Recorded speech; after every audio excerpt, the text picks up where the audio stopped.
먼저 자리해 주십시오. 시장님. 자리 먼저 하실까요? 네, 대변인 성명원입니다. 오늘 민선 8기 3주년을 맞는 날입니다. 지난 3년 동안 혁신과 민생 정책의 실천을 통해서 우리 인천이 대한민국의 미래를 선도해온 아주 쉼없는 시간이었습니다.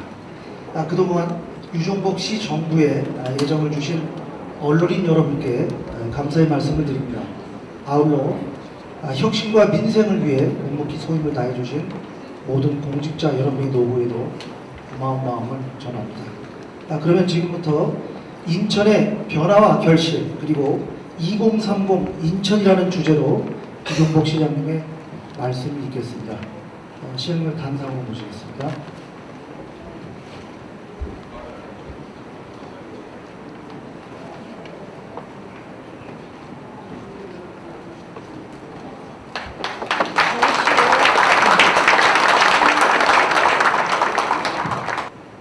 그래서 오늘 인천의 변화와 결실 그리고 2030 인천이라고 하는 내용을 갖고 제가 말씀을 드리고 또 끝난 후에 기자 여러분들의 질의응답 시간도 갖도록 하겠습니다.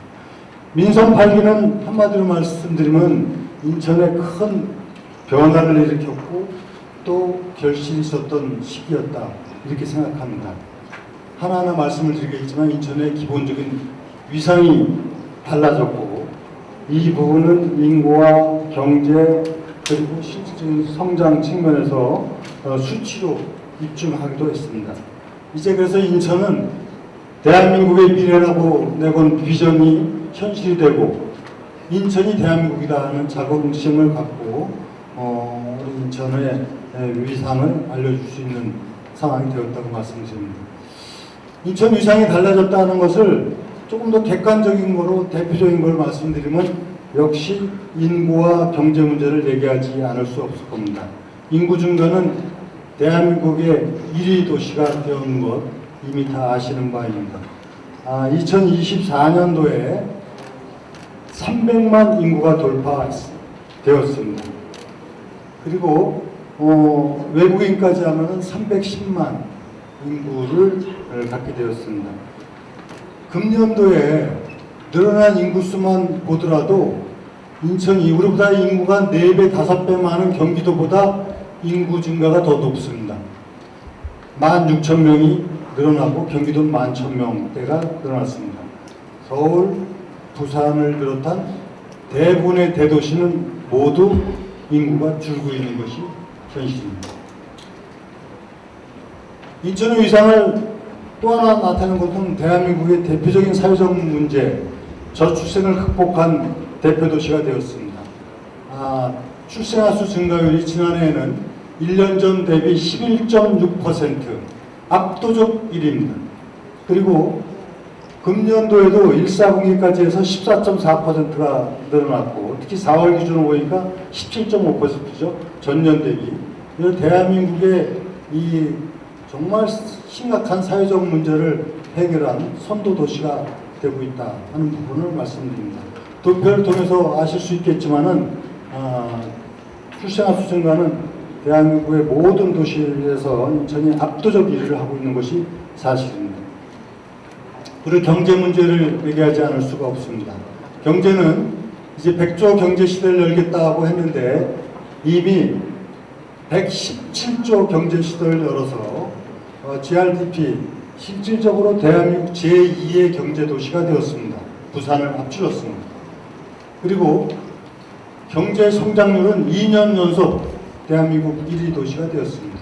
이 또한 객관적인 수치가 나타내주고 있는 인천의 확실히 달라진 위상을 보여주고 있습니다. 이걸 조금 좀 비교해서 하면은 와닿는 게 있으리라고 생각합니다.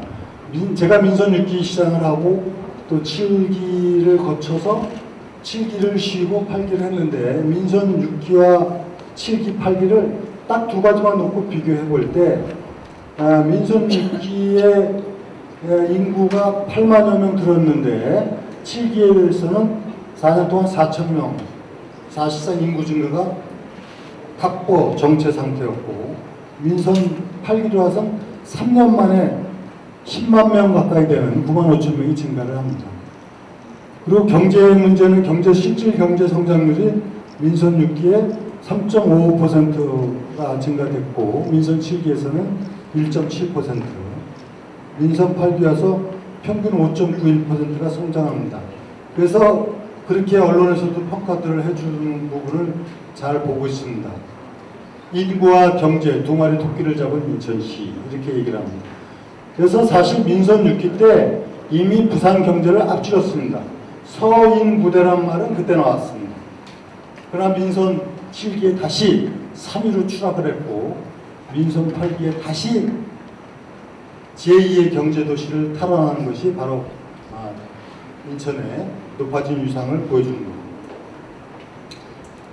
무엇보다도 시민들이 체감할 수 있는 정책 추진을 인천이 선도하고 있는 것, 아시다시피 인천형 출생정책 I+6종 세트가 그야말로 실효적 성과를 거두면서 출생아수 증가율, 인구 증가, 경제 성장을 이끄는 주요 동인이 되고 있습니다. 그리고 이 모든 부분에서 좀 시민 체감형을 하기 위해서 시민들의 어떤 대중교통비 절감이라든가 천원 시리즈가 대표적인 얘기입니다. 천원주택은 이미 인천을 정책을 대표하는 그런 대표 브랜드가 됐습니다. 이어서 우리 아이바다 패스로 했던 걸 이제 성패스 해가지고 이 1,500원 도서지역 방문도 우리나라의 획기적인 여객선 중흥제의 문을 열은 정책이 되었습니다.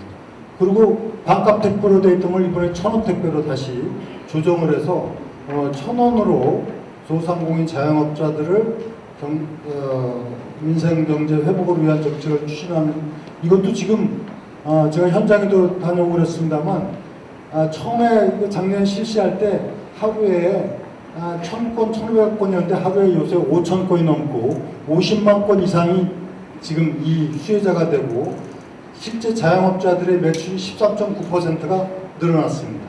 실질적인 즉 모든 정책이 체감도 높은 정책을 한다는 것이 인천시 정책의 주 특징입니다.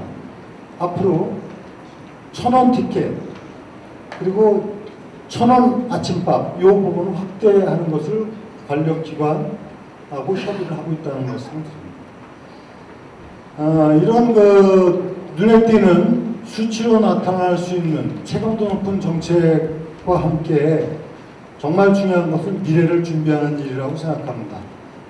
민선 8기 3년 연속 6조 원이 넘는 정부 지원금을 받으면서 우리 시정 발전의 동력을 얻어왔습니다. 지역 수건 해결에 진력했습니다. 대표적으로 영종대교 인천대교 통행용 구조화 사업, 그리고 9호선 서울 직결 사업, 그리고 부평 캠프마켓 부지를 완전하게 인천시로 전부 돌려받는 일들, 인천 내안 18부두를 이제 재개발하는 것이 확정된 부분, 그리고 인천 고등법원 유치라든가 경인고속도로 지하화 사업이 정부에서 확정해서 사업을 추진하고 있는 부분들이 이제 지역 수건을 한 몇 가지 대표적인 사례로 말씀드릴 수 있습니다. 인천시의 민선 8기 시정 비전은 시민이 행복한 세계 초일류 도시입니다. 그래서 두 가지 큰 프로젝트를 제시했죠. 제네퍼 르네상스 프로젝트하고 글로벌 탑10 시티 프로젝트입니다. 이 글로벌 탑10 시티 프로젝트는 앞으로 인천이 가야 될 큰 방향성을 얘기해 주고 있는 겁니다. 그래서 이에 따라서 지금 미래 성장 동력을 찾기 위해서 세계 초격차 바이오 산업, 이제 바이오 특화단지가 지정이 되고 또 여기에 각종 바이오 제약 회사들이 세계적인 경쟁력을 갖도록 해주고 바이오 클러스터가 조성이 되고 이런 부분들이 대표적으로 들 수 있습니다. 또 공항경제의 대표적인 MRO 사업이 지금 기업 유치를 통해서 이루어지고 또 이와 함께 제동포청 유치라든가 또 제동포 웰컴센터, 한인 비즈니스센터 이런 것이 속속 문을 열고 뿐만이 아니라 올해 세계 한인 상공인 경제대 세계 한인 경제대회 내년 한인 비즈니스 대회 모두가 다 인천에서 열리고 또 APK도 다음 달 8월부터 아주 중요한 회의들이 대거 인천에서 열리게 되고 또 인천에서 아시아 건축사 대회를 비롯한 국제 행사들이 줄줄이 이어지게 되는 이런 상황이다 하는 것도 말씀드립니다. 무엇보다도 저는 인천의 미래를 열어가는 데 있어서 중요한 행정체제 개편을 민선 8기 들어오자마자 확정 짓고 지금 내년도 출범을 앞두고 있습니다. 현재의 2군 8구 체제가 내년 7월 1일부터 2군 9구 체제로 개편이 되는데 이것은 굉장히 역사적인 의미가 있습니다. 대한민국에서 38년 만에 행정체제 개편을 지방정부가 주도한 최초의 행정체제 개편입니다.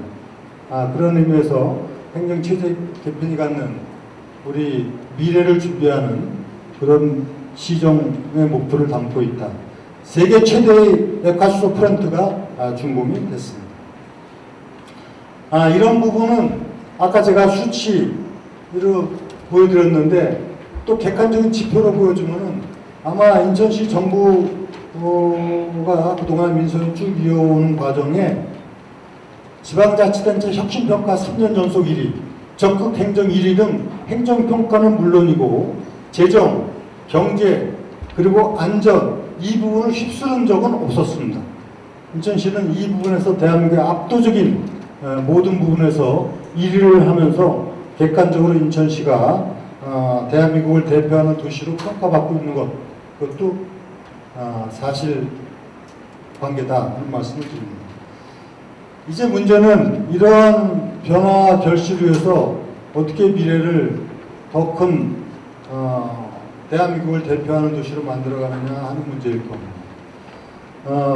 아까 제가 잠깐 말씀드렸지만은 글로벌 탑10 시티의 핵심은 미래 성장 동력을 인천이 주도로 해나가는 겁니다. 강한 남단 지역에 대한 경제자유구역 지정과 이를 통한 글로벌 앵커 기업 유치, 그리고 송도, 영종, 청라 국제도시와 연결된 글로벌 그야말로 거점 네트워크를 구성을 해서 글로벌 탑10 시티의 기반을 마련한다. 이것이 핵심적인 전략입니다. 여기에는 이미 말씀드린 바이오뿐만이 아니라 AI, 그 다음에 물류, 로봇, 스마트 농업 이런 부분들이 다 포함됩니다. 바이오 첨단 클러스터 문제는 이미 말씀드렸다시피 셀트리온이나 삼성바이오로직스 말고 롯데바이오로직스가 착공을 했고 SK바이오사이언스가 들어오고 송도를 기반으로 한 바이오 클러스터가 이미 조성이 되고 있고 산하변 정도의 세브란스 병원이 들어오고 이런 것이 이루어지고 영종에는 바이오 특화단지가 조성이 됩니다. 글로벌 항공정비산업 MRO 말씀드린 대로 이 공항경제의 대표적인 그 경제 기반이 구축이 됩니다. 또 수소, 해상풍력 중심 미래 에너지가 영종 일원, 영흥을 중심으로 해서 이루어지도록 하는 것이 또 대한민국의 미래 성장 동력이 될 것입니다. 그리고 노후산단, 15개 노후산단을 새로운 혁신적 모델로 개편하고 대양 테크노밸리라든가 기타 첨단 산업단지 조성에도 차질없도록 할 겁니다. 인천은 다양한 지역적 여건을 갖고 있는 도시 아닙니까? 그 중에서 문화 관광 이것은 굉장히 중요합니다. 아시다시피 지금 K컬처가 어떤 위치입니까? 오징어 게임 시즌3가 개봉되자마자 넷플릭스 전 세계 93개국에서 1위를 합니다. 이것이 오늘 대한민국의 현실입니다. 이것을 인천이 주도하겠다 이런 얘기입니다. 그 대표가 K 컨텐츠랜드입니다. 이거는 굉장히 지금 심도 있게 우리가 준비를 하고 있습니다. 인천이 중심이 돼서 대한민국 한류 K컬처를 이루어 나가도록 하겠다.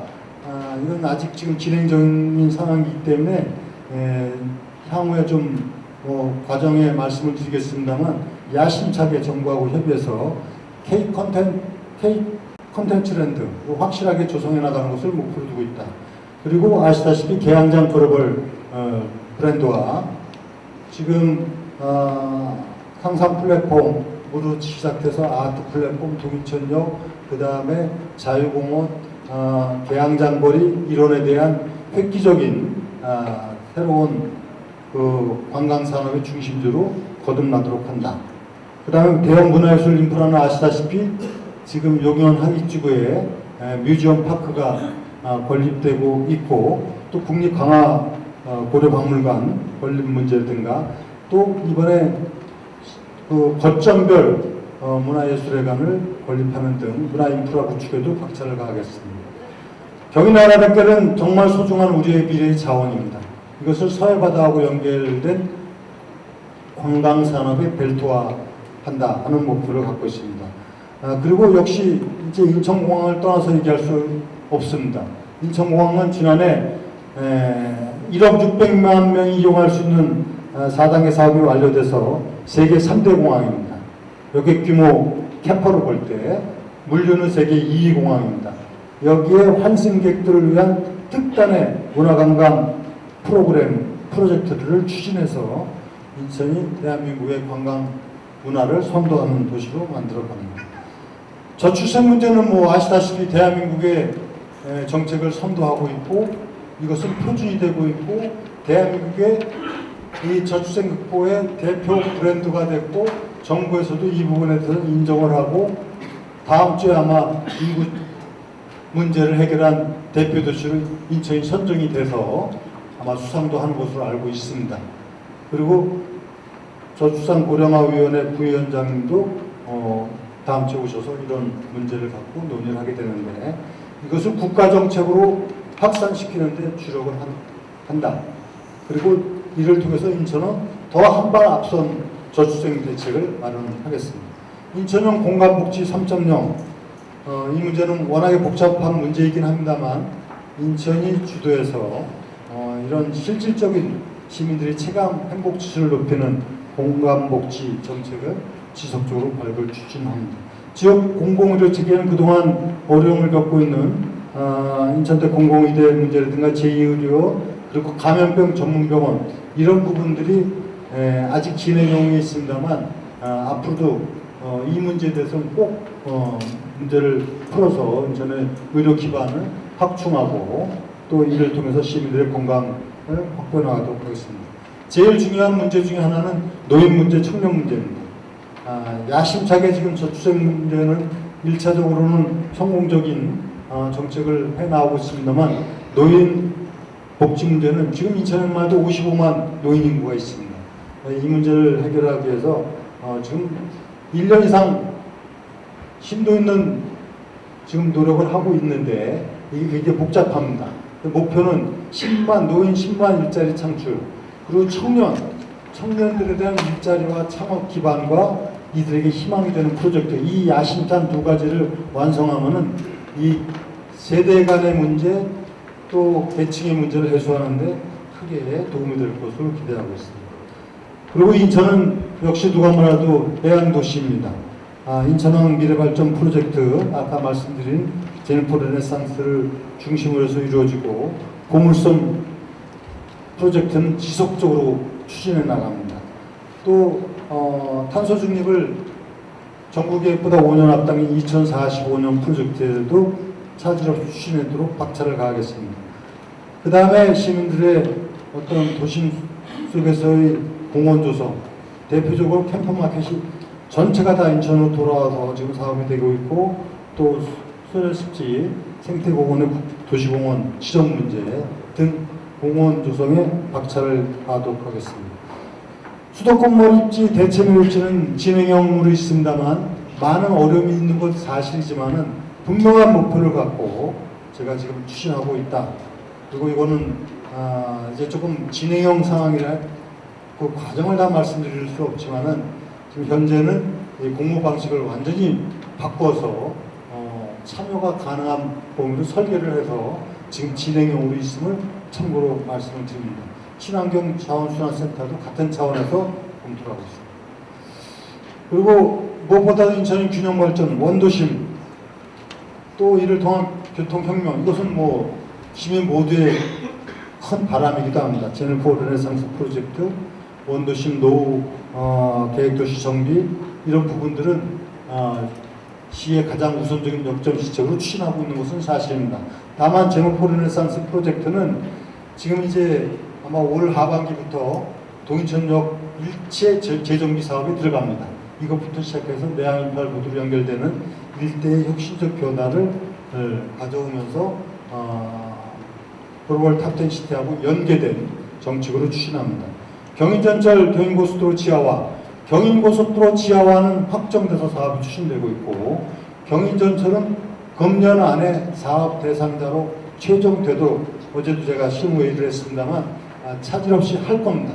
그래서 경인전철 경인고속도로가 지하화가 되면서 인천의 원도심 문제는 획기적으로 달라지는 구도를 갖게 될 것이다. 이거는 확실하게 말씀드립니다. 그리고 뭐 기타 교통 문제는 이제 GTX-B가 착공이 됐고 D2 노선이 정부 계획으로 확정돼서 그 다음 프로세스가 진행이 되고 있고 그 다음에 뭐 지금 7호선 청라 연장 문제라든가 5호선 문제, 2호선 문제, 제4 경인선 문제 이런 문제들이 있습니다. 이것도 계획대로 차질 없이 진행될 수 있도록 추진을 나오고 역점을 두고 있는 것은 경인전철 지하는 반드시 한다. 도시철도 3호선은 우선적으로 추진한다. 이겁니다. 도시철도 3호선은 바로 저 검담부터 청라를 거쳐 동천을 거쳐서 송도로 가는 순환선의 1단계 구간이 되겠습니다. 이것은 가시적으로 빠른 시일 내에 사업이 이루어질 수 있도록 전력 투구하고 있다 하는 말씀을 드립니다. 지금까지 한 20분 동안에 제가 민선 8기 지난 3년간의 어떤 변화와 성과에 대해서 말씀을 드렸고 앞으로 우리가 미래의 인천을 가기 위한 비전에 대해서도 말씀을 드렸습니다. 이런 일들이 앞으로도 차질 없이 이루어질 수 있도록 민선 8기 4년차도 부단히 노력하면서 그 결실을 맺고 또 미래를 준비하는 4년차를 열어가겠다 하는 말씀을 드립니다. 거듭 이렇게 되기까지 협조해 주신 언론인 여러분들께 감사드리고 또 우리 시청 공무원들의 노고에 대해서도 제가 격려의 말씀을 드리고 또 300만 시민들의 많은 그 성원에 대해서도 감사드린다는 말씀을 드립니다. 이상으로 민선 8기 3년차 시정 변화 성과 그리고 앞으로의 시정 운영 방향에 대한 저희 말씀을 마치도록 하겠습니다. 감사합니다.